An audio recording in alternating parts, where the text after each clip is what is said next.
Swine flu का ये problem है कि ये आपके लंग्स को इन्वॉल्व कर सकता है। आपको निमोनिया हो सकता है, निमोनिया बहुत सीवियर भी हो सकता है। इतना सीवियर हो सकता है कि आपको आईसीयू की ज़रूरत पड़ जाए, वेंटिलेटर की ज़रूरत पड़ जाए और कुछ केसेस में इसके आगे बढ़ने के भी चांसेस होते हैं, मोर्टेलिटी के भी चांसेस होते हैं। तो ये नॉर्मल फ्लू से ज़्यादा सीरियस डिजीज़ हो सकता है। स्वाइन फ्लू अगर किसी को हुआ है तो उसके बाकी बॉडी ऑर्गन्स पर क्या अफेक्ट पड़ेगा इससे? तो अगर आपको सीवियर हो गया तो आपको मल्टी ऑर्गन फेलियर भी हो सकता है।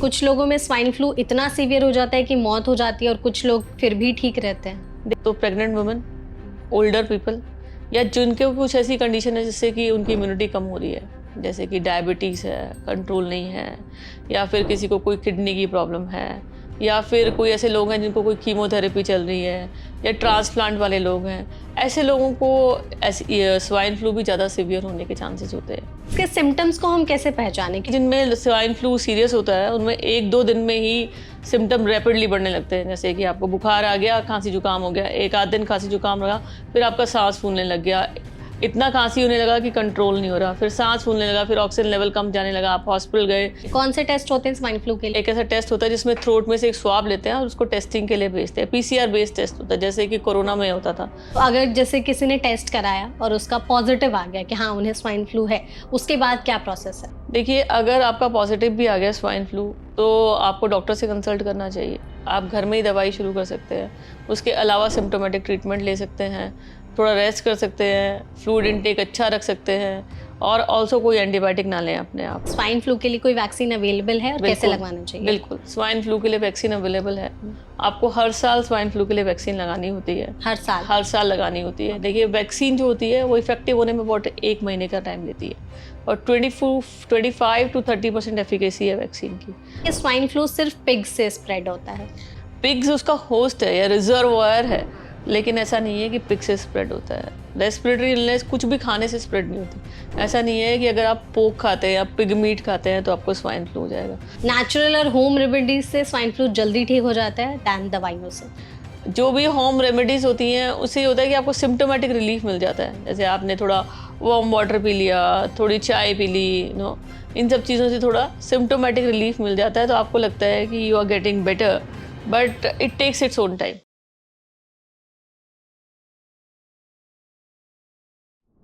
साल 2009 में ग्लोबल पैंडेमिक बनी एक बीमारी जिसका नाम था स्वाइन फ्लू। दुनिया भर में ये चर्चा का विषय बनी और इसने अपने धीरे धीरे पैर पसारने इंडिया में भी शुरू कर दिए। एक वो दौर था साल 2009 का और अब हम हैं 2025 में, लेकिन स्वाइन फ्लू के केसेस अभी भी देखे जाते हैं और हाल ही के कुछ टाइम में इनके केसेस में बढ़ोतरी भी देखी गई है, स्पेशली दिल्ली एनसीआर के रीजन में। दिल्ली एनसीआर के रीजन में 54% हाउस होल्ड में जो स्वाइन फ्लू है उसके सिम्टम्स बहुत सारे लोगों में देखे गए हैं, जिसके कारण धीरे धीरे ये एक चिंता का विषय बनते जा रहा है। तो आज के एनबीटी लाइफ हेल्थ पॉडकास्ट में हमारे साथ हैं डॉक्टर नीतू जैन, जो कि सीनियर कंसल्टेंट पल्मोनोलॉजिस्ट हैं पीएसआरआई हॉस्पिटल में, जिनके साथ इस पॉडकास्ट के जरिए हम स्वाइन फ्लू के बारे में सब चीज जानने की कोशिश करेंगे। ये बीमारी क्यों होती है, कैसे फैलती है, इसके सिम्टम्स क्या है। बिना किसी देरी के इस पॉडकास्ट को शुरू करते हैं। तो डॉक्टर, इस सेशन में तो सबसे पहले आपका बहुत बहुत स्वागत है। धन्यवाद। डॉक्टर, हमने बात की कि स्वाइन फ्लू के केसेस अभी बहुत ज़्यादा देखने को मिल रहे हैं, तो पहले तो आप मुझे ये बताइए कि इसका नाम स्वाइन फ्लू कैसे पड़ा और इसके अलग अलग नाम क्या है? स्वाइन का मतलब ये होता है पिग, मतलब तो क्योंकि ये बीमारी एक जूनोटिक डिजीज है, मतलब जानवरों में ज्यादा होती है, स्पेसिफिकली पिग में, इसलिए इसका नाम स्वाइन फ्लू पड़ा है क्योंकि ये पिग से फैलती है। तो प्राइमरी होस्ट जो होता है वो पिग होता है, इसलिए इसको स्वाइन फ्लू कहा जाता है। इसके और अलग अलग नाम भी हैं? H1N1 कहा जाता है वायरस के नाम से। बहुत सारे लोग अब H1N1 के नाम से जानने लगे हैं। कोरोना के बाद लोग ज़्यादा अवेयर हो गए हैं कि क्या टाइप का वायरस है, तो दूसरा नाम H1N1 है और मेनली ज़्यादातर लोग इसे स्वाइन फ्लू के नाम से ही जानते हैं। ओके, तो आपने जैसे कहा कि ये स्वाइन फ्लू जो बीमारी है मोस्टली जो पिग से ज़्यादा फैलती है और एनिमल्स के थ्रू। बेसिकली ह्यूमंस में तो अब ह्यूमंस के थ्रू ही फैलती है, उसका जो प्राइमरी होस्ट है वो पिग। तो अगर किसी के घर में कोई पेट है, एनिमल है, तो फिर चांसेस हैं वहाँ से भी? नहीं, ऐसी तो कोई बात नहीं है कि किसी घर में कोई एनिमल है या पेट है तो उसको स्वाइन फ्लू होने के चांसेस ज़्यादा हैं। ऐसा कोई रिलेशनशिप नहीं है स्वाइन फ्लू का। ओके डॉक्टर, ये स्वाइन फ्लू बाकी फ्लू से कैसे अलग है? इसके सिम्टम्स कितने डिफर करते हैं? देखिए, इसेंशली स्वाइन फ्लू डिजीज ही है। इसके सिम्टम्स बहुत ज़्यादा डिफर नहीं करते हैं नॉर्मल फ्लू से, पर normal flu comparatively swine flu के कंपैरिजन में ज़्यादा सेल्फ लिमिटिंग होता है, मतलब सीरियस डिजीज नहीं करता।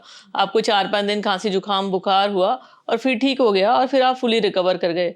पर स्वाइन फ्लू का ये प्रॉब्लम है कि ये आपके लंग्स को इन्वॉल्व कर सकता है, आपको निमोनिया हो सकता है, निमोनिया बहुत सीवियर भी हो सकता है, इतना सीवियर हो सकता है कि आपको आईसीयू की ज़रूरत पड़ जाए, वेंटिलेटर की ज़रूरत पड़ जाए और कुछ केसेस में इसके आगे बढ़ने के भी चांसेस होते हैं, मोर्टेलिटी के भी चांसेस होते हैं। तो ये नॉर्मल फ्लू से ज़्यादा सीरियस डिजीज़ हो सकता है, नहीं भी हो सकता है।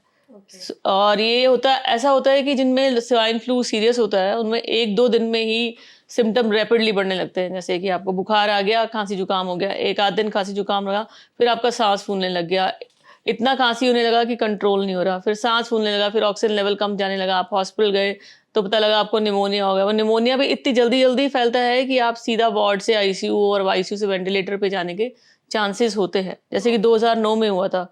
2009 में सीवियर एपिडेमिक हुआ था स्वाइन फ्लू का, और बहुत सारे लोगों को अभी भी याद होगा कि बहुत सारे लोग आईसीयू में गए थे, कुछ लोगों को वेंटिलेटर, उसके ऊपर भी एक्मो की जरूरत पड़ी थी और बहुत सारे लोग सर्वाइव नहीं भी कर पाए थे। एग्जैक्टली तो मतलब ये बाकी फ्लू से थोड़ा सा तो सीवियर और डेंजरस है। एब्सोल्युटली। ओके तो डॉक्टर फिर इसके सिम्टम्स को हम कैसे पहचानें, क्योंकि बहुत सारे लोग कहते हैं कि शुरुआत में किसी में ये असिम्प्टोमेटिक हो सकता है, बिल्कुल हो लक्षण सकता नहीं है। दिखेंगे, और फिर जैसे कि आपने बताया कि अगर सीरियस हो गया तो अचानक से दोगुनी स्पीड से बढ़ने लगेंगे मुझे सिम्टम्स। ऐसा लगता है कि बहुत मुश्किल है स्वाइन फ्लू में और नॉर्मल फ्लू में डिफरेंशिएट करना, क्योंकि वायरस ऑलमोस्ट एसेंशियली सेम है। ज़्यादातर लोग जिनको स्वाइन फ्लू भी होगा, उनको खांसी जुकाम होगा और ठीक हो जाएगा। नॉर्मल फ्लू में भी यही होता नॉर्मल है। फ्लू में भी सेम होगा। अगर स्वाइन फ्लू सिवियर होगा तो ऐसा होगा कि आपको फीलिंग आएगी कि आप अच्छे से सांस नहीं ले पा रहे। अगर आपको खांसी जुकाम के साथ एक ये फीलिंग आती है कि आप अच्छे से सांस नहीं ले पा रहे या चेस्ट में आपको टाइटनेस लग रही है, तब आपको हॉस्पिटल जाके चेक करना चाहिए। ठीक है। ज़्यादातर लोगों को स्वाइन फ्लू होता ही होगा, लेकिन वो अपने आप ठीक हो जाता है, या फिर किसी किसी को ऐसा होता है कि खांसी लंबी चल गई स्वाइन फ्लू के बाद। सीवियर डिजीज के लिए यही बात है कि अगर आपको खांसी बहुत बुरी तरह से हो रही है और आपको चेस्ट में टाइटनेस या हल्की सांस लेने में दिक्कत हो रही है, तभी आपको इमीडिएटली हॉस्पिटल जाना चाहिए। ओके तो आपने जैसे कहा कि ये सिम्टम्स दिखे तो हॉस्पिटल जाना चाहिए, वहां जी। पर आपका पूरा टेस्ट होगा। जी। कौन से टेस्ट होते हैं स्वाइन फ्लू के लिए? इसके लिए एक फ्लू पैनल होता है, या फिर एक ऐसा टेस्ट होता है जिसमें थ्रोट में से एक स्वाब लेते हैं और उसको टेस्टिंग के लिए भेजते हैं। पीसीआर बेस्ड टेस्ट होता है, जैसे कि कोरोना में होता था। सिमिलर काइंड ऑफ टेस्ट होता है जिसकी रिपोर्ट आ जाती है 2-4 घंटे में, और 1 दिन के अंदर तो हर लैब रिपोर्ट दे देती है। यूजुअली आप रिपोर्ट का वेट नहीं करते। अगर आपको ऐसा लगता है कि स्वाइन फ्लू है, हो सकता है, तो फिर आप दवाई शुरू कर देते हैं, क्योंकि दवाई इसेंशियली 2 से 3 दिन के अंदर सिम्टम्स में शुरू हो तो ही ज़्यादा इफेक्टिव होती है। अच्छा तो मतलब क्या कोई टेस्ट ऐसा है कि हम घर पे भी पता कर सकते हैं कि स्वाइन फ्लू है? अभी तक तो घर पे कोई करने वाला टेस्ट नहीं है। स्वाइन फ्लू के लिए कोई किट्स अवेलेबल नहीं है कि आप घर पे कर सकते हैं, पर बहुत सारी लैब आपको फैसिलिटी देती है कि आप घर पे बुला के टेस्ट करवा लो और रिपोर्ट ले लो। ओके तो अगर जैसे किसी ने टेस्ट कराया और उसका पॉजिटिव आ गया कि हाँ उन्हें स्वाइन फ्लू है, उसके बाद क्या प्रोसेस है? देखिए, अगर आपका पॉजिटिव भी आ गया स्वाइन फ्लू, तो आपको डॉक्टर से कंसल्ट करना चाहिए। आप घर में ही दवाई शुरू कर सकते हैं। उसके अलावा सिम्प्टोमेटिक ट्रीटमेंट ले सकते हैं, थोड़ा रेस्ट कर सकते हैं, फ्लूइड इनटेक अच्छा रख सकते हैं, और ऑल्सो कोई एंटीबायोटिक ना लें अपने आप। ना लें? हाँ, अपने आप ना अपने लें? आप ना लें। डॉक्टर यही जो प्रोसेस है। प्रिस्क्राइब करेंगे। अपने सिम्टम्स को थोड़ा मॉनिटर करते रहें। अगर आपको किसी एक पॉइंट पे लगे कि आपको तबीयत ज़्यादा खराब लग रही है, किसी भी फॉर्म में, या तो आपको ऐसा लग रहा है कि बुखार ज़्यादा आ रहा है, बहुत ज़्यादा कमज़ोरी लग रही है, या फिर आपको ये लग रहा है कि सांस फूलने जैसा लगने लगा है मुझे, तो आप तुरंत हॉस्पिटल चले जाएँ, या जिनसे भी आप कंसल्ट कर रहे हैं उनसे वापस कंसल्ट करें कि आपको अच्छा नहीं लग रहा है। तो डॉक्टर स्वाइन फ्लू डेडली भी हो सकता है? स्वाइन फ्लू डेडली भी हो सकता है। जैसे कि 2009 में हुआ था। बहुत सारे ऐसे पेशेंट थे जिनको भी सिवियर स्वाइन फ्लू हुआ था, young and old both actually, और बहुत सारे लोग सर्वाइव नहीं भी कर पाए थे उस वक्त। तो उस टाइम पे भी बहुत सारे लोग होंगे जो सर्वाइव कर गए होंगे। हाँ, बहुत ज़्यादा। तो मतलब ऐसा कैसे हो जाता है कि कुछ लोगों में स्वाइन फ्लू इतना सीवियर हो जाता है कि मौत हो जाती है और कुछ लोग फिर भी ठीक रहते हैं? देखिए, ये तो हर बीमारी के साथ है। ठीक है, कुछ लोगों के लिए वही बीमारी बहुत सीवियर होती है, कुछ लोगों के लिए वही बीमारी बहुत ज़्यादा सीवियर नहीं होती है। जैसे स्वाइन फ्लू प्रेग्नेंट वुमेन में ज़्यादा सीवियर होता है, तो प्रेगनेंसी में आपको थोड़ा Precaution एहतियात है। रखना चाहिए इस बात से कि अगर किसी को खांसी जुकाम वगैरह हो रहा है तो उससे दूर रहें, या कोई ऐसा एक वक्त आ गया है जिसमें कि स्वाइन फ्लू के केसेस पाए जा रहे हैं, तो आप उस वक्त ज़्यादा एहतियात रखें। फिर थोड़ा सा ओल्डर एज ग्रुप में डिजीज सिवियर हो सकता है, उनको तो हमेशा ख्याल रखना चाहिए। पर बीमारी सिर्फ वायरस पे डिपेंड नहीं करती, बीमारी इस बात पे भी डिपेंड करती है कि आप बॉडी कैसे रिएक्ट करता है वायरस से। कुछ लोगों को एकदम से बहुत ज़बरदस्त रिस्पॉन्स वायरस को करते हैं वो लोग, और उनको डिजीज़ ज़्यादा सिवियर हो सकता है। तो वो अपना बॉडी का जो रिस्पॉन्स है वायरस के प्रति, वो सबका अलग-अलग होता है, और ये प्रिडिक्ट करना भी बड़ा मुश्किल होता है कि किसका रिस्पॉन्स कैसा रहेगा। फिर भी ब्रॉडली अगर हम देखें तो प्रेग्नेंट वुमेन, ओल्डर पीपल, या जिनके कुछ ऐसी कंडीशन है जिससे कि उनकी इम्यूनिटी कम हो रही है, जैसे कि डायबिटीज़ है, कंट्रोल नहीं है, या फिर किसी को कोई किडनी की प्रॉब्लम है, या फिर कोई ऐसे लोग हैं जिनको कोई कीमोथेरेपी चल रही है, या ट्रांसप्लांट वाले लोग हैं, ऐसे लोगों को स्वाइन फ्लू भी ज़्यादा सिवियर होने के चांसेस होते हैं। अगर पहले से कोई बीमारी है या फिर प्रेग्नेंट लेडीज या Absolutely. ओल्डर लोग हैं तो उन्हें ये बीमारी ये वाली ज्यादा- बीमारी से ज़्यादा सिवियरिटी होने के चांसेस है। ओके, तो डॉक्टर स्वाइन फ्लू होने के बाद ये आपकी इम्यूनिटी पर कैसे अटैक करता है? स्वाइन फ्लू आपकी इम्यूनिटी पर तो नहीं अटैक करता है, पर आपकी इम्यूनिटी पर डिपेंड करता है कि आपका रिस्पॉन्स स्वाइन फ्लू की इन्फेक्शन के प्रति कैसा रहेगा। अगर आपकी इम्यूनिटी कम है तो आपको ज़्यादा सिवियर डिजीज हो सकता है, आपको लंग्स में निमोनिया हो सकता है, आपको ज़्यादा ट्रीटमेंट की या हॉस्पिटल केयर की, मॉनिटरिंग की, आईसीयू की ज़रूरत पड़ सकती है। विज़ अगर आपकी इम्यूनिटी अच्छी है, आपका खान-पान, हेल्थ अच्छी है, तो ऐसा भी हो सकता है कि आपको पता ही ना लगे कि कब आपको स्वाइन फ्लू हो के ठीक चला हो गया, गया। हाँ करेक्ट है। अच्छा, तो बच्चों में अगर ये होता है तो अडल्ट से कितना डिफरेंट होता है ये? एक्चुअली कोई बहुत ज़्यादा डिफरेंट होता नहीं है, सिमिलर काइंड ऑफ सिम्पटम्स होते हैं, बल्कि बच्चों में स्वाइन फ्लू बहुत सीरियस तो होता नहीं है, यूजुअली होके निकल जाता है, और बच्चों की इम्यूनिटी अच्छी होती है, यूजुअली वो बहुत अच्छे से इस बीमारी से Deal बाहर कर आ लेते जाते हैं। हैं। यूजुअली बच्चों में इतनी प्रॉब्लम स्वाइन फ्लू में नहीं होती है। ओके, और अगर एक बार स्वाइन फ्लू हो गया तो कितने मैक्सिमम और मिनिमम दिन में ये ठीक हो सकता है? देखिए, जो वायरल इन्फेक्शन है वो तो 5 से 7 दिन में ठीक हो जाता है, ठीक है। अगर किसी को सिवियर डिजीज हो गया तो उसके बॉडी में जो चेंजेस आ जाते हैं डिजीज के कारण, उनको रिकवर होने में टाइम लगता है। जैसे आपके लंग्स में अगर निमोनिया हो गया तो निमोनिया को क्लियर होने में 2 हफ्ते से लेके 6 हफ्ते तक भी लग सकते हैं, किसी-किसी को 3 महीने भी लग सकते हैं। फिर अगर आपको इतना सीवियर निमोनिया हो गया तो आपको एक चांस ये भी होता है कि आपको उसमें कोई बैक्टीरियल इन्फेक्शन हो जाए। एक इन्फेक्शन के ऊपर दूसरी इन्फेक्शन हो जाए। जैसे फ्लू वाले जो पेशेंट होते हैं, स्वाइन फ्लू वाले भी जो पेशेंट्स होते हैं, उनको स्टेफाइलोकोकल निमोनिया होने के चांसेस ज़्यादा होते हैं।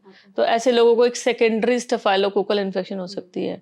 तो एक बीमारी के साथ दूसरी बीमारी होने में चीज़ें कॉम्प्लिकेट हो जाती है। ओके, ठीक है। तो जैसा कि डॉक्टर अभी वैक्सीन के बारे में भी लोग काफ़ी ज़्यादा अवेयर हो चुके हैं, तो बताइए कि स्वाइन फ्लू के लिए कोई वैक्सीन अवेलेबल है और कैसे बिल्कुल, लगवाना चाहिए? बिल्कुल। स्वाइन फ्लू के लिए वैक्सीन अवेलेबल है। आपको हर साल स्वाइन फ्लू के लिए वैक्सीन लगानी होती है। हर साल? हर साल लगानी होती है। देखिए, वैक्सीन जो होती है वो इफेक्टिव होने में अबाउट 1 महीने का टाइम लेती है, और 25 टू 30% एफिकेसी है वैक्सीन की। हर साल इसलिए भी लगानी होती है क्योंकि you have to its act like a booster dose. हर साल इसलिए भी लगानी होती है क्योंकि WHO एक कंबाइंड वैक्सीन निकालता है हर साल, जो स्वाइन फ्लू और बाकी फ्लू को भी कवर करती है। तो हर साल कुछ न्यू स्ट्रेन्स ऑफ फ्लूस में ऐड हो जाते हैं। तो 2 तरह की वैक्सीन आती है, एक नॉर्दर्न हेमिस्फीयर के लिए आती है जो कि सितंबर में आती है, एक सदर्न हेमिस्फीयर के लिए आती है जो कि मई में आती है। जो मई में अगर आप वैक्सीन लगाएंगे, जैसे अभी जो मई वाली वैक्सीन है ऑलरेडी आ चुकी है, अच्छा, अभी पहले आ गई है? पहले ही आ गई है, तो आप उसको यूज कर सकते हो वाली वैक्सीन को। वो आपके लिए मानसून को भी कवर करेगी और फिर विंटर्स को भी कवर करेगी। तो आइडियली मई में आपको वैक्सीन लगा लेनी चाहिए स्वाइन फ्लू के लिए। ठीक है, ओके। तो यहाँ पर मेरा 2-3 सवाल होगा आपसे। पहले तो आपने जैसे कहा कि मई और सितंबर 2 महीने, मतलब 2 महीने के लिए वैक्सीन आती है। तो जिसने मई में लगवाया, क्या उसे सितंबर में भी लगवाना पड़ेगा? नहीं, जिसने मई में लगाया उसे सितंबर में लगाने की जरूरत नहीं है, साल में एक बार इनफ है। साल, तो फिर वो अगले साल मई में अगले लगवाए। साल मई में तो लगाए। यूजुअली लोगों को पता नहीं है कि वैक्सीन हर साल लगवानी ही है, नहीं लगवाते हैं लोग। तो उन्हें आप मतलब कैसे हम बताएं कि आपको वैक्सीन लगवानी है और कहाँ जा करके वैक्सीन मिलेगी उन्हें? देखिए, वैक्सीन बहुत ही फ्रीली अवेलेबल है, हर अस्पताल में लगती है। बहुत सारे पीडियाट्रिशियन हैं जो कि बच्चों को वैक्सीनेट करते हैं, उनके पास भी स्वाइन फ्लू या फ्लू की वैक्सीन होती है, तो वहाँ से भी लगाई जा सकती है। तो बहुत आसान है वैक्सीन लगाना, ठीक है। ऐसे वैक्सीन के कोई मेजर साइड इफेक्ट नहीं होते। किसी को इंजेक्शन साइट पे थोड़ा बहुत दर्द हो सकता है या एक आध दिन के लिए बुखार आ सकता है, जिसके लिए कि आप एक पैरासीटामोल लें, उससे आपका काम चल जाता है। तो ये कॉमन है, ये बुखार common आना है। और थोड़ा पेन हाँ, होना। मतलब वही मैक्सिमम है जो आपके साथ हो सकता है। वैक्सीन आपको हर साल पक्का लगानी चाहिए, स्पेसिफिकली अगर आप 65 ईयर से ऊपर हैं। अगर आपको कोई भी कॉमॉर्बिडिटीज है, जैसे कि अस्थमा है, सीओपीडी है, कोई और सांस संबंधी बीमारी है, या फिर आपको बार बार खांसी जुकाम होता रहता है, कई सारे लोग होते हैं जिनको हर 15 दिन में खांसी जुकाम हो जाता है, एलर्जिक टेंडेंसीज होती है, ऐसे लोगों को भी वैक्सीन लगानी चाहिए, क्योंकि अगर उनको फ्लू होगा तो ये जो टेंडेंसीज है ये बढ़ जाएंगी, या फ्लू होगा वो अस्थमा के बढ़ने का कारण बन जाएगा, या सीओपीडी के बढ़ने का कारण बन जाएगा। फिर जो किडनी के पेशेंट है, लिवर के पेशेंट हैं, ट्रांसप्लांट के पेशेंट हैं, जिनको भी कोई भी बीमारी सिवियर होने के चांसेस होते हैं, उनको ज़रूर फ्लू वैक्सीन लगानी चाहिए। और इतनी आसानी से अवेलेबल है फ्लू वैक्सीन कि आप आराम से लगा सकते हैं उसको। तो ये फ्री ऑफ कॉस्ट है या कुछ चार्ज है इसका? नहीं, फ्री ऑफ कॉस्ट तो गवर्नमेंट में भी नहीं है, आपको डिपेंडिंग अपॉन द कंपनी अलग अलग चार्जेस हैं। आई थिंक कुछ 800 से लेके 1500 या 1800 तक वेरी करते हैं। तो मैं पक्का नहीं बोल सकती कि कितना प्राइस है, पर मेरे ख्याल से 1500 से 1800 के बीच में सभी कंपनीज की वैक्सीन कवर हो जाती है। ओके, तो वैक्सीन हर एज ग्रुप के लिए अलग है या सेम है? सेम है, सेम है सब एज ग्रुप के लिए सेम वैक्सीन है। ठीक है, आपको बस फ्लू वैक्सीन लगानी है। फ्लू वैक्सीन लगानी है। ओके, और अगर किसी को मतलब चाहते हैं कोई वैक्सीन लगाए तो पहले से कुछ प्रिकॉशंस लेने होते हैं? नहीं, कोई कुछ भी नहीं। प्रिकॉशन नहीं होते, ना खाने से कोई रिलेशनशिप है, ना दिन के वक्त से कोई रिलेशनशिप है, ना आपकी कोई मेडिसिन से कोई रिलेशनशिप है। आप कभी भी लगा सकते हैं। बस ये है कि अगर आपको रिसेंटली खांसी जुकाम वगैरह हुआ है तो 1 हफ्ते का ब्रेक ले, उसके बाद फ्लू वैक्सीन लगाएं। ठीक है, तो डॉक्टर ये बताइए कि स्वाइन फ्लू अगर किसी को हुआ है तो उसके बाकी बॉडी ऑर्गन्स पर क्या अफेक्ट पड़ेगा इससे? देखिए, स्वाइन फ्लू मेनली लंग्स को इफेक्ट करता है, ठीक है, लेकिन बॉडी में क्या होता है, हर ऑर्गन दूसरे पर डिपेंड करता है, ठीक है। तो अगर आपको सिवियर हो गया तो आपको मल्टी ऑर्गन फेलियर भी हो सकता है, ठीक है, लेकिन ये कोई इतनी कॉमन चीज नहीं है। मेन जो इफेक्ट होता है वो लंग्स पे ही होता है।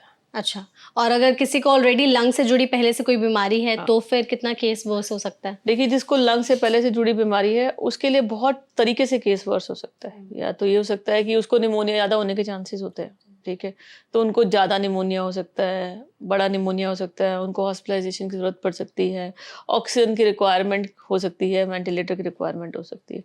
दूसरा, जैसे अस्थमा का पेशेंट है, निमोनिया ना भी हो तो स्वाइन फ्लू अस्थमा एक्सरबेशन कर सकता है। और बढ़ा सकता अस्थमा है। एक्सरबेशन का मतलब ये है कि आप स्टेबल चल रहे हैं, जो भी आपके इनहेलर की डोज है मिनिमम उस पे आप चल रहे हैं, लेकिन अगर आपको फ्लू हो गया या स्वाइन फ्लू हो गया तो आपको डोज, सांस फूलने लग जाएगी, या आपको वीजिंग होने लग जाएगी, या आपको खांसी ज़्यादा होने लग जाएगी, आपको अपने इनहेलर की डोज बढ़ानी पड़ेगी, या नेबुलाइजर पे शिफ्ट होना पड़ेगा, या फिर आपको बाकी दवाइयों की जरूरत पड़ जाएगी। ओके, तो ये ज्यादा केस वर्स हो सकता है, ज्यादा केस वर्स हो जिनको सकता है, ऑलरेडी लंग से definitely। जुड़ी कोई परेशानी है तो। Absolutely, तो definitely। ऐसे लोग फिर अपना ख्याल कैसे रखें?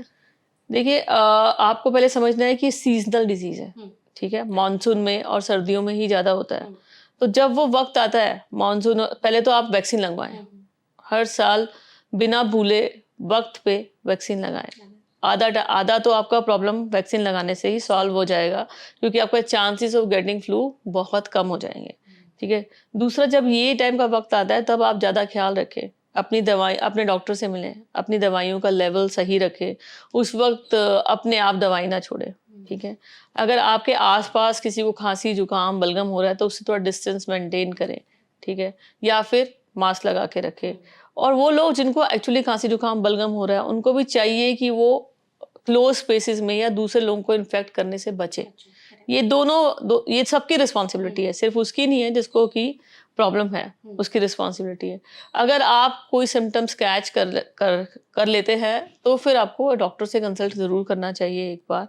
और सबसे इम्पोर्टेंट बात जो मुझे लगती है, करने से भी ज्यादा इम्पोर्टेंट है ना करना, अपने आप दवाइयाँ ना लें, हाँ, ठीक है, अपने आप दवाइयाँ लेते रहते हैं। बहुत सारे लोगों को लगता है कि बहुत सारे लोगों को तो एंटीबायोटिक, जिस एंटीबायोटिक को वो लेते हैं उनको लगता है कि वो एंटीबायोटिक ही नहीं है, उनको लगता है वो एलर्जी की दवाई है। मेरे साथ ऐसा बहुत बार हुआ है कि कोई पेशेंट आया कि ये तो हमने खा ली है, तो मैंने कहा ये आपने क्यों खाई, मतलब आपको क्या लगा कि ये खाने के लिए, नहीं ये तो एलर्जी के लिए है ना, मतलब पर वो एंटीबायोटिक होती है, तो आप अगर वो लेंगे तो वो आपके लिए अच्छा नहीं है, एक तो आपको जरूरत नहीं है, और ऐसा तो कोई दवाई नहीं होती जो आपके बॉडी के लिए कुछ भी साइड इफेक्ट नहीं करती। तो आपको ये सब चीजें अवॉइड करनी चाहिए। एक्चुअली बहुत फ्रीली एंटीबायोटिक्स मिल जाती हैं, ओवर द काउंटर जाकर के लोग मिल ले जाती लेते है, हैं। तो इस चक्कर में आदमी ले लेता है, फिर इसने बता दी, उसने बता दी, केमिस्ट ने बता दी, ये सब चीज़ें आपको नहीं करनी है। उसके अलावा ये भी इम्पोर्टेंट है कि आप एक्सेस ना करें, नो कि आपने किसी ने बोला भाई आपको काढ़ा पीना है, तो पता लगा आपने 10 बार दिन में काढ़ा पी लिया, फिर आपके पेट में प्रॉब्लम हो गई, जलन हो गई, एसिडिटी हो गई, किसी-किसी को अल्सर्स भी हुए हैं, बहुत ज़्यादा काढ़ा पीने के कारण। फिर आप स्टीम लेने लगे तो आपने इतनी बार स्टीम ले ली या आपने बहुत हॉट वाटर पी लिया कि आपने गला ही जला लिया उससे। तो ये सब चीज़ें नहीं करनी है आपको, मॉडरेशन इज़ द की। ठीक है, तो आपको मॉडरेशन रखनी है और स्पेसिफिकली आपको अगर प्री एग्जिस्टिंग प्रॉब्लम है फिर आपको डॉक्टर के पास जाना चाहिए। ओके डॉक्टर, ये बहुत लोग कंफ्यूज हो जाते हैं कि किस डॉक्टर के पास जाए अगर स्वाइन फ्लू हुआ है तो। देखिए, आप फिजिशियन के पास भी जा सकते हैं, ठीक है, और आप पल्मोलॉजिस्ट के पास भी जा सकते हैं। ओके, आपने जैसे यहाँ बात की कि स्वाइन फ्लू सीजनल बीमारी है, किस सीजन में स्वाइन फ्लू सबसे ज्यादा पीक पर होता है? विंटर्स में, विंटर्स में, तो उस टाइम जनवरी पर मार्च, ये जनवरी। जैसे ये सीजन चल रहा है, हाँ, ये यहाँ पर स्वाइन भी फ्लू का केसेस सीजन है। बढ़े हुए हैं। तो जैसे आपने कहा कि जनवरी से मार्च में इसका पीक रहता है, तो इस टाइम पर कुछ एक्स्ट्रा प्रिकॉशन लेने होते हैं या जो सेम आपने बताया कि देखिए, प्रिकॉशंस तो सेम ही है, हम्म। क्योंकि रेस्पिरेटरी जितनी भी इलनेस है, चाहे वो स्वाइन फ्लू हो या कोविड हो, प्रिकॉशन सेम ही है, क्योंकि ड्रॉपलेट से फैलते हैं, मतलब एक से दूसरे को फैल सकते हैं। तो मास्क लगाना और डिस्टेंस मेंटेन करना, हैंड वॉश करना, यही प्रिकॉशन है जो कि आप ले सकते हैं। स्वाइन फ्लू में आपको एडवांटेज ये है कि आप वैक्सीन भी ले सकते हैं, क्योंकि वैक्सीन अवेलेबल है। ओके, तो जैसे अगर किसी ने एक बार वैक्सीन लगा ली और लंबे टाइम तक नहीं लगाया तो फिर क्या चांसेस तो हैं? उसकी इम्यूनिटी तो फिर वेन हो जाती है, Okay. चांसेस उतने ही हो जाते हैं। ठीक है, तो मतलब ये हर साल लगाना Absolutely. जरूरी है। जी। ठीक है, तो डॉक्टर जैसे यहाँ पर आपने बोला ना कि जनवरी से मार्च में, तो ये ऐसा टाइम है जब विंटर्स भी पीक पे रहता है, एकदम ठंड काफी बिल्कुल, ज्यादा रहती है, बिल्कुल। तो ऑलरेडी लोगों को सांस लेने में तकलीफ और धुंध की वजह से, और दिल्ली एनसीआर जैसे रीजन में तो पोल्यूशन Pollution का की लेवल वजह से। इतना ज्यादा है, तो जो एस्थमेटिक पेशेंट्स हैं उन्हें ऑलरेडी इतनी सारी प्रॉब्लम हो रही होती है, उसी में अगर स्वाइन फ्लू भी ऐड हो गया तब तो फिर चीजें बहुत ज्यादा वर्स हो सकती हैं। यही एक फैक्टर है कि स्वाइन फ्लू होता भी इसलिए ज्यादा है, या वायरल इलनेस, एक रीजन ये भी है कि आप यूर हडल्ड अप, मतलब आप क्लोज स्पेसेस में रहते हो, घर से बाहर कम जाते हो, एक रूम में ज्यादा लोग बैठे होते हैं, तो उससे स्वाइन फ्लू को फैलने के चांसेस ज्यादा हैं already, because of various factor, जैसे कि पोल्यूशन उसमें से एक है, आपकी इम्यूनिटी थोड़ी लो होती है, तो वायरस आपको अटैक भी थोड़ा ज़्यादा करते हैं या जल्दी करते हैं। इलनेसेस भी ज़्यादा सीवियर होती हैं, अगर आपका लंग पहले से अफेक्टेड है तो इलनेसेस भी ज़्यादा सीवियर है, इसीलिए बहुत इंपॉर्टेंट है ख्याल रखना। ठीक है, प्रिकॉशंस जो आपने बताया वो रखना। लेने के लिए। डॉक्टर, स्वाइन फ्लू से रिलेटेड ना लोगों के मन में बहुत सारे मिथ्स हैं, इंटरनेट पर भी तमाम जानकारियां मौजूद है, तो हमने एक लिस्ट ऑफ मिथ्स के क्वेश्चंस बनाए हैं, आप प्लीज बताइएगा कि क्या सही है क्या गलत है, और अगर आप चाहें तो उसको थोड़ा सा एक्सप्लेन भी कर सकते हैं। बिल्कुल। पहला मिथ ये है कि स्वाइन फ्लू सिर्फ पिग से स्प्रेड होता है। ये बात तो बिल्कुल गलत है, रेस्पिरेटरी जो इलनेसेस होती हैं वो एक से दूसरे को स्प्रेड होती है। ठीक है, पिग्स उसका होस्ट है या रिजर्वायर है, लेकिन ऐसा नहीं है कि पिग से स्प्रेड होता है। रेस्पिरेटरी इलनेस कुछ भी खाने से स्प्रेड नहीं होती। ऐसा नहीं है कि अगर आप पोक खाते हैं या पिग मीट खाते हैं तो आपको स्वाइन फ्लू हो जाएगा। स्वाइन फ्लू आपको एक से दूसरे को ही होगा। ओके, तो ये भी बोलते हैं कि स्वाइन फ्लू जो है वो कम्युनिकेबल है, हाथ हैंडशेक कर लिया, साथ खा लिया तो हो सकता है, या फिर ड्रॉपलेट्स वगैरह। It's a droplet infection, so it is definitely communicable, एक से दूसरे को हो ही सकता है।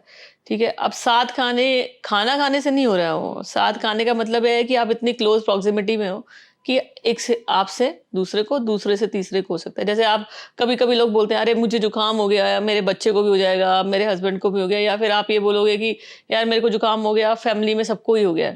वो इसलिए क्योंकि रेस्पिरेटरी इन्फेक्शन है ना, हवा के थ्रू फैलती है, ड्रॉपलेट के थ्रू फैलती है, एक को होगा तो जो भी क्लोज प्रॉक्सिमिटी में होगा सबको हो जाएगा।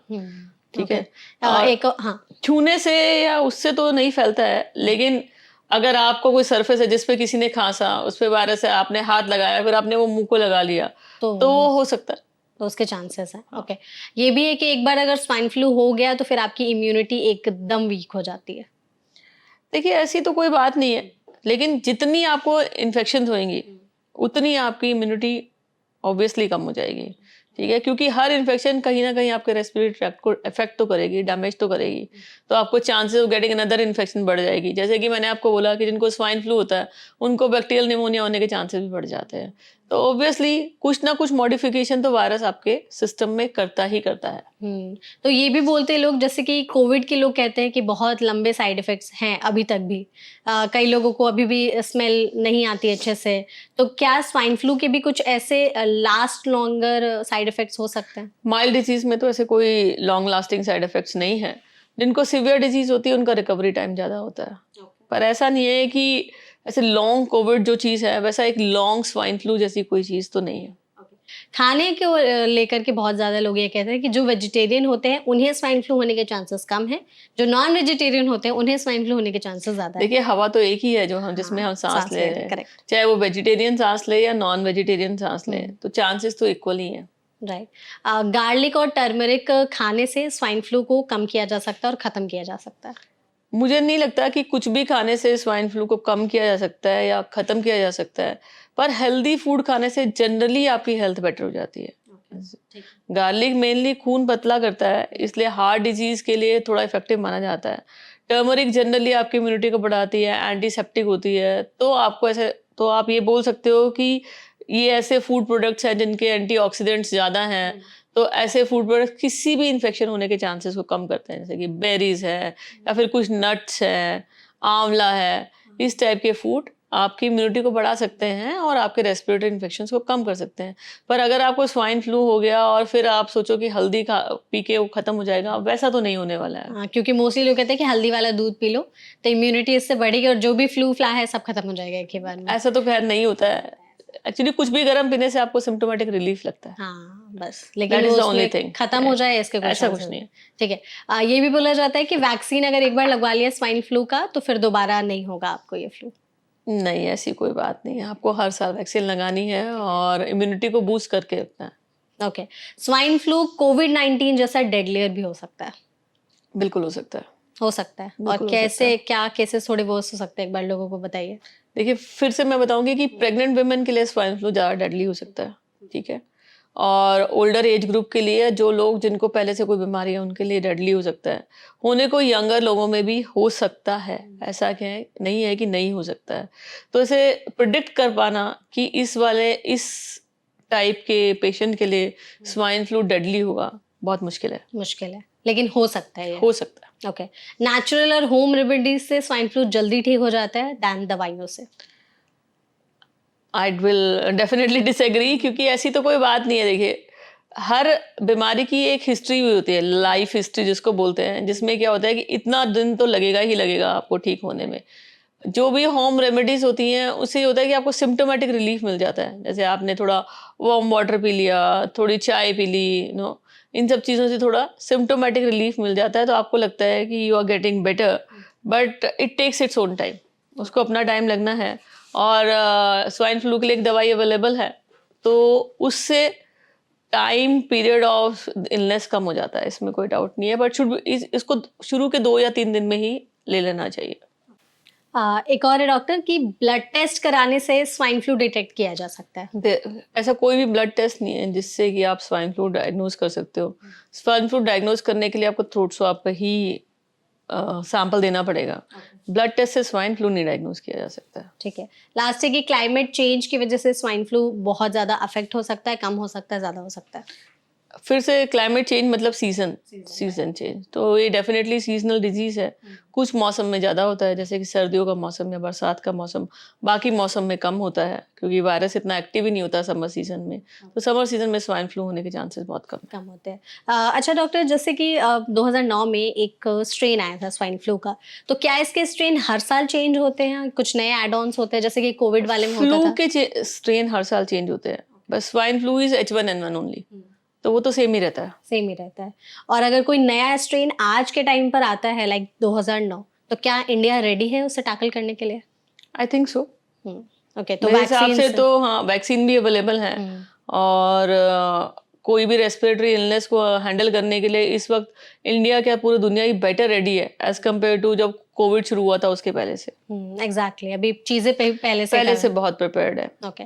डॉक्टर, थोड़े केसेस डिस्कस कर लेते हैं कि आपके पास आए दिन बहुत सारे पेशेंट्स आते होंगे। आपने कोई ऐसा केस हैंडल किया स्वाइन फ्लू से रिलेटेड जो आप हमारे ऑडियंस को बताना चाहेंगी, जो आपके लिए बहुत ही ज्यादा शॉकिंग या बहुत वो सीवियर कंडीशन में चले गए थे? ऐसा 2009 में की अगर मैं बात करूं तो उस वक्त ऐसे बहुत सारे पेशेंट्स थे जो कि बहुत सीवियर कंडीशन में चले गए थे। जैसे हमारे अंडर एक लेडी एडमिट हुई थी, जब आई थी उन्हें नॉर्मल खांसी जुकाम था, तो वो ओपीडी में दिखा के चली गई थी। फिर उसके बाद नेक्स्ट डे से ही उनको सांस फूलना शुरू हो गया। टोटल 2 ही दिन हुए थे उनको बीमार हो गए, तो हमने उन्हें एडमिट कर लिया। पर वो इतनी रैपिडली प्रोग्रेस करी कि अबाउट नेक्स्ट डे तक शी वाज ऑन वेंटिलेटर, और उसके अगले दिन तक वेंटिलेटर पे भी सांस मेंटेन नहीं कर पा रही थी। जैसे आपने कोविड में देखा होगा कि लोगों को उल्टा करते हैं, तो वो जो उल्टा, जो उसको प्रोन पोजीशन वेंटिलेशन बोलते हैं, वो स्वाइन फ्लू में भी इफेक्टिव होती है। तो हमने बहुत दिन उन्हें प्रोन पोजीशन वेंटिलेशन दिया, अबाउट 2 वीक्स, बट फॉर्चुनेटली वो इवेंचुअली रिकवर की। हॉस्पिटल में उनका स्टे अबाउट 2 महीने तक रहा, फॉलोइंग विच कंप्लीट रिकवरी होने में उन्हें ऑलमोस्ट 1 साल का वक्त लग गया। Swine flu sir? Swine flu से 1 साल का टाइम लग गया। देखिए क्या होता है, जब किसी को सीरियस इलनेस हो जाती है जिसमें कि आईसीयू की या वेंटिलेटर की रिक्वायरमेंट पड़ती है, तो बॉडी इतना टोल लेता है कि एक प्रीवियस स्टेट ऑफ, मतलब 1 साल का वक्त का मतलब ये नहीं है कि 1 साल तक वो बेड पे थी। 1 साल का वक्त ये है कि to regain previous state of health, मतलब जब आप बीमारी से पहले जैसी आपकी सेहत थी वही सेहत वापस लाने के लिए ये इतना वक्त लग जाता है अगर आपको आईसीयू में एडमिशन की जरूरत पड़ गई। ओके। तो जैसे आप बता रहे थे कि उनके केस सीवियर होते गया, रैपिडली उनमें सिम्टम्स देखने को मिल गए, तो फिर ट्रीटमेंट इस हिसाब से कैसे चेंज किया जाता है? देखिए, सिवाय एक दवाई जो कि स्वाइन फ्लू के लिए इफेक्टिव है, एंटीवायरल, ठीक है, उसके अलावा कोई स्पेसिफिक ट्रीटमेंट तो स्वाइन फ्लू के नहीं होता है। ठीक है, वो दवाई तो आप डे 1 को ही शुरू कर देते हो जैसे ही आपका स्वाइन फ्लू का टेस्ट पॉजिटिव आता है, या फिर आप सस्पेक्ट करते हो कि स्वाइन फ्लू है। ठीक है, ऐसा नहीं है कि आप टेस्ट की रिपोर्ट आने की भी वेट करते हो। ठीक है, बाकी जो ट्रीटमेंट होती है वो सिम्टोमेटिक होती है, यानी कि जब तक बॉडी अपने आप रिकवर ना करे आपको बॉडी को सपोर्ट करना है।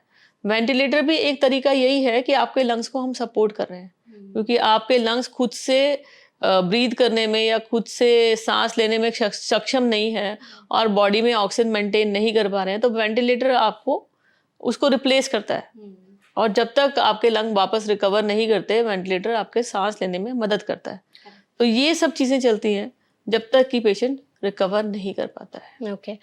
डॉक्टर, आप जैसे कि इतने दिन, मतलब इतने सालों से आप सबका ट्रीटमेंट कर रहे हैं, तो आप भी तो इतने रिस्क पर हो और बाकी डॉक्टर्स भी इतने रिस्क पर होते हैं। ये वाली बात तो बहुत बड़ी बात है। ऐसे लोग बोल देते हैं, अरे आपको कैसे जुकाम हो गया, आप तो डॉक्टर हो, पर ऐसा नहीं है। ऑन द कॉन्ट्री, डॉक्टर को ज़्यादा होती है रेस्पिरेटरी इलनेस। मतलब मुझे ऐसा लगता है कि, मतलब मैं तो हर साल फ्लू वैक्सीन लगाती हूँ, फिर भी मुझे एवरेज लोगों से ज़्यादा बार जुकाम खांसी होता है, क्योंकि मुझे पेशेंट से हो जाता है। एक क्लोज रूम में आप पेशेंट को देखते रहते हो, तो जब जुकाम खांसी का सीजन होता है, मुझे लगता है मुझे तो हर वायरस एक एक बार तो होके चला ही जाता है। डिस्पाइट हम कोशिश करते हैं कि मास्क पहने, सब करें, सारे प्रिकॉशंस लें, पर डॉक्टर्स पेशेंट से भी ज़्यादा इफेक्टिव होते हैं। आप इसको प्रोफेशनल हैजर्ड बोल सकते हो, और जैसे कि ऑक्यूपेशनल हैजर्ड्स होते हैं, ये हमारा ऑक्यूपेशनल हैजर्ड है। और ऐसा नहीं है कि सिर्फ पल्मोलॉजिस्ट को होता है, जो भी क्लोज प्रॉक्सिमिटी में काम करते हैं पेशेंट के साथ, उन सबको होता है। जैसे ऑफ्थेल्मोलॉजिस्ट को रेस्पिरेटरी इलनेस होने के चांसेस पल्मोलॉजिस्ट से भी ज़्यादा हो जाते हैं कुछ केस में, क्योंकि वो इतने पास से देखते हैं डेंटिस्ट को, ईएनटी सर्जन्स को। तो ये सबको ही होता रहता है बार बार। करेक्ट है। आप लोग भी मतलब रिस्क पर रहते हैं? बिल्कुल 100% रिस्क पे रहते हैं। और ऐसा नहीं है कि डॉक्टर्स को सीवियर इलनेस नहीं हुई है। हो सकता है। जब 2009 के पैंडेमिक की बात भी नहीं है, अभी रिसेंटली भी हमारे कुलीग को काफी सीवियर निमोनिया हुआ था स्वाइन फ्लू से। अच्छा। ठीक है, तो ऐसा होता ही है। ओके। तो डॉक्टर, जैसे आपने कहा कि सीवियर निमोनिया भी हो सकता है, उनके अस्थमा जो है वो भी ट्रिगर हो सकता है, तो कोई ऐसे केसेस, या फिर इसके बारे में थोड़ा सा और इलाबोरेट करिए आप, जो लोग ऐसा मतलब इसके साथ सफर कर चुके हैं, या आपने कोई ऐसा केस डील किया हो या ट्रीट किया हो? देखिए, ये हर साल हर सीजन की इशू है। ठीक है, मैंने कुछ साल एम्स में काम किया था, तो कुछ पेशेंट तो ऐसे थे जो कि इतने अवेयर थे इस बात के कि अब मौसम बदला है, अब हमारी तबीयत खराब हो जाएगी, वो पहले से ही आ जाते थे, बोलते थे हमें एडमिट कर लो, नहीं तो ये मौसम नहीं निकलेगा हमारा। और वो ठीक कहते हैं, ऐसा नहीं है कि कोई प्रॉब्लम थी, मतलब उनको पहले से लंग्स की प्रॉब्लम थी, अस्थमा, सीओपीडी टाइप्स, तो उनको पता था कि अब हम प्रॉब्लम में फंसने वाले हैं, तो वो पहले से ही अपनी पूरी प्रिकॉशन लेना शुरू करते हैं। वैक्सीन लगाना घर से बाहर कम निकलना, जो लोग बाहर जाके काम करते थे वर्क फ्रॉम होम करना, मास्क लगाना, क्योंकि उनको दिमाग में इतना अवेयर हो जाता है कि ये वक्त आ गया है जब हमें फ्लू या स्वाइन फ्लू या इस टाइप की बीमारी होगी और हमारे सिम्टम्स बढ़ जाएंगे। तो ये ऐसे कुछ बहुत इंटेलिजेंट पेशेंट भी होते हैं जो कि खुद अपनी बीमारी को बहुत अच्छा समझते हैं। ये एग्जांपल मैं इसलिए दे रही हूँ क्योंकि ये सबके लिए है। आपको अपनी बीमारी को समझना है और एक्सेप्ट करना है। आपको ये नहीं बोलना है कि हमें क्यों होता है, हमें ये हो गया, हमें वो हो गया। पूरी तरह हेल्दी तो दुनिया में कोई भी नहीं है, ठीक है? अगर आप अपनी बीमारी को समझ के उसको डील करना सीखेंगे, तो आपको सीवियर सिम्पटम होने के चांसेस ज़ीरो नहीं होंगे, लेकिन बहुत कम हो जाएँगे। और स्पेसिफिकली मुझे लगता है कि जो पेशेंट्स मैं देखती हूँ उनमें विमेन की टेंडेंसी ज़्यादा प्रॉब्लम होती है। विमेन की ज़्यादा प्रॉब्लम इसलिए नहीं होती है क्योंकि वो ज़्यादा बीमार पड़ती हैं। विमेन की ज़्यादा प्रॉब्लम इसलिए होती है क्योंकि अपने सिम्पटम्स को टाइम तक इग्नोर करती है, लेट गो करते लेट गो करती है। अरे थोड़ा सा बुखार है, चलो दवाई खा ली, थोड़ा ठीक नहीं लग रहा, ऐसी थकान हो गई होगी, आज मैंने ज़्यादा काम कर लिया या मैं देर से सो गई, या फिर उनके पास इतना वक्त ही नहीं होता सोचने के लिए, बच्चों को देखने के लिए, घर को देखने के लिए एंड नाउ जॉब्स को भी देखने के लिए कि वो अपनी हेल्थ के बारे में सोच पाएँ। तो मैंने देखा है कि हर बीमारी में और स्वाइन फ्लू में भी विमेन सबसे लेट आती है दिखाने के लिए। वो पहले आती ही नहीं है, जब उनकी वो ऐसी बीमारी इस पॉइंट पे पहुंच जाती है जबकि वो आग प्रोग्रेस हो चुकी होती है, तब आती है और फिर वो सीवियर ही हो जाती है। तो मुझे ऐसा लगता है कि सबसे ज़्यादा औरतों को अपने हेल्थ पे ध्यान देना चाहिए। आप अपने घर, परिवार, फैमिली का ख्याल भी तभी कर पाओगे जब आप अपनी हेल्थ पे ध्यान दोगे। तो अगर आपको थोड़े भी सिम्टम्स हो रहे हैं और या फिर पहले से ही आपको कुछ रेस्पिरेटरी इलनेस है, बिल्कुल भी इग्नोर नहीं करना चाहिए। Be alert. Be alert. एक पेशेंट हमारे पास एडमिट हुई थी 2009 में। 2 मंथ्स का हॉस्पिटल स्टे था उनका। उनको एक्मो पे जाना पड़ा था। मतलब एक्मो ऐसा होता है कि वेंटिलेटर पे भी उनका ऑक्सीजन लेवल मेंटेन नहीं हो रहा था, तो एक मशीन होती है जिसको एक्मो बोलते हैं, जिसमें कि ब्लड को डायरेक्टली ऑक्सीजनेट किया जाता है, सर्कुलेट कर करके। तो उनको 2 हफ्ते के लिए उसमें एक्मो पे रहना पड़ा था। उसके बाद उनका स्वाइन फ्लू वाले कुछ पेशेंट्स ऐसे भी होते हैं क्योंकि उनका लंग इतना बुरी तरह से इफेक्ट हो जाता है कि उनको, जिसको न्यूमोथोरेक्स कहते हैं, वो हो जाता है। मतलब लंग फट जाता है, उसमें हवा भर जाती है। उनका लंग फट गया, फिर उसमें हवा भर गई, फिर ट्यूब डालना पड़ा। मतलब बहुत लंबी उनकी बीमारी रही। ये अच्छी बात है कि वो इवेंचुअली रिकवर कर गई और 1 डेढ़ साल में उनका एक्सरे भी पूरा सही हो गया और लॉन्ग लास्टिंग इफेक्ट उनके लंग पे नहीं हुए। पर इतनी इस लेवल की सीवियर इलनेस स्वाइन फ्लू से हो सकती है और सबने देखी है जो भी इस एरिया में काम करते हैं। बिल्कुल। तो डॉक्टर, ऐसा कोई केस जिसमें स्वाइन फ्लू की वजह से किसी की मौत हो गई हो? ऐसे बहुत सारे केस थे। एक्चुअली 2009 में तो बहुत ही सारे केस थे। कुछ लोग इतने रैपिडली प्रोग्रेस किए कि सुबह जुकाम हुआ, शाम तक उनका इतना ज़्यादा खराब डिजीज़ हो गया कि वो सीधा शाम तक वेंटिलेटर पे ही आ गए और वो कुछ 24 घंटे का भी टाइम नहीं दिया किसी भी ट्रीटमेंट को एक्ट करने के लिए, और 24 घंटे भी वो लोग सर्वाइव नहीं कर पाए आफ्टर स्वाइन फ्लू। तो ऐसा भी हुआ है। मैं डराना नहीं चाहती हूँ। ज़्यादातर पेशेंट जो होते हैं वो सेल्फ लिमिटिंग इलनेस वाले होते हैं, पर अवेयर होना चाहिए ये वाली बात कि जब आपको लगे आपके सिम्टम्स ज़्यादा हो रहे हैं तो आप प्रॉपर कंसल्टेशन करें, प्रॉपर ट्रीटमेंट शुरू करें। यही सबसे ज़्यादा इम्पोर्टेंट है। एग्जैक्टली डॉक्टर, इस पॉडकास्ट को एंड करने से पहले हम यही चाहेंगे कि आप एक मैसेज दें हमारी ऑडियंस को कि अगर वो चाहते हैं कि उन्हें स्वाइन फ्लू ना हो, कौन कौन से प्रिकॉशंस ले और किन सिम्टम्स पे ध्यान दें जिसे बिल्कुल भी ना इग्नोर करें वो। देखिए, मैं तो यही बोलना चाहूँगी, सबसे इम्पोर्टेंट बात ये है कि आप फ्लू वैक्सीन लगाएं। आप ये ना सोचें कि ये कोई गिमिक है या इससे हमें साइड इफ़ेक्ट्स हो जाएंगे या वैक्सीन से हमें इलनेस हो जाएगी as compare to swine flu. एक वैक्सीन जो बहुत ही फ्रीली अवेलेबल है, आपको साल में सिर्फ 1 बार लगानी है, उसको पक्का लगाएं। बाकी अपनी जनरल हेल्थ पे ध्यान दें, हाइजीन पे ध्यान दें, जैसे कि प्रॉपर डाइट लेना, एक्सरसाइज करना, जंक फूड नहीं खाना, बाहर का खाना मिनिमम खाना, हरी सब्जियां खाना और वो सब चीज़ें खाना जिनमें कि एंटीऑक्सीडेंट जैसे ज़्यादा होता है, जैसे कि बेरीज, बादाम, इस टाइप की चीज़ें, या फिर आंवला, इस टाइप की चीज़ें। अगर आप ये सब चीज़ें करेंगे तो आपकी जनरल हेल्थ अच्छी रहेगी। जनरल हेल्थ अच्छी रहेगी तो आपकी कोई भी बीमारी आपको उतना परेशान नहीं करेगी। उसके अलावा जो स्पेसिफिकली वो लोग होते हैं जिनको कोई रेस्पिरेटरी इशू होता है, उनको बिल्कुल अपनी हेल्थ को इग्नोर नहीं करना होता। जैसे ही मौसम बदलने लगता है, उनको ज़्यादा ध्यान देना चाहिए अपने सिम्टम्स के ऊपर, और कोई भी छोटी-मोटी प्रॉब्लम भी जब आपको लगे छोटी है, तभी भी आपको अपने फिजिशियन से या डॉक्टर से या पल्मोलॉजिस्ट से कंसल्ट करना चाहिए। अगर आप ये सब चीज़ें करेंगे तो आपकी हेल्थ अच्छी रहेगी और आपको कोई भी बीमारी इंक्लूडिंग रेस्पिरेटरी इलनेसेस कम होंगी। और एक जो इम्पोर्टेंट चीज़ हम सब इग्नोर करते हैं कि किसी को भी खांसी जुकाम हो रहा हो उससे डिस्टेंस मेंटेन करके रखें। आप तो नहीं किसी की शक्ल देख के बोल सकते कि इसको स्वाइन फ्लू है, कि फ्लू है, कि इसको राइनो वायरस है, एडिनो वायरस है। किसी को कोई भी बीमारी हो सकती है क्योंकि सिम्टम्स तो वही हैं, खांसी जुकाम।